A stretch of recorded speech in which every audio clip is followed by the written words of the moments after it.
నిమంత్రణం గురించి తెలియాలంటే నా గత వీడియోలో ఒకసారి చూడగలరు. తెల్ల జిల్లేడు వేరు సేకరించుకునే రోజు కొబ్బరికాయ, అగరబత్తీలు, పసుపు, కుంకుమతో పాటు బెల్లం పానకం కూడా తీసుకువెళ్ళండి.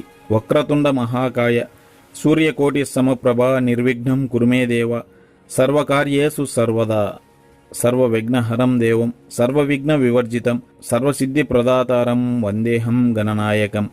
ఇలా గణపతి స్తోత్రం చేస్తూ లేదంటే మీకు వచ్చిన గణపతి మంత్రం పఠిస్తూ 11 ప్రదక్షిణలు చేయాలి. ఆ తర్వాత తెల్ల జిల్లేడు చెట్టుకి నీళ్లు పోసి మొదలుకి పసుపు పట్టించి కుంకుమ బొట్టు పెట్టి అగరుబత్తి వెలిగించి ఆ తర్వాత బెల్లం పానకం పోయాలి. కొబ్బరికాయ కొట్టి దానితో పాటు కలకండ, 2 ఎండు ఖర్జూరాలు తాంబూలంలో పెట్టి నైవేద్యం సమర్పించాలి. ఆ తర్వాత చెట్టుకి తూర్పు భాగం మట్టిని తవ్వి తీసి తూర్పు దిశకు పారి ఉన్న వేరును సంగ్రహించుకోవాలి. ఈ వేరును ఒక 3 అంగుళాల సైజులో తుంచుకొని దానికి పసుపు, పచ్చకర్పూరం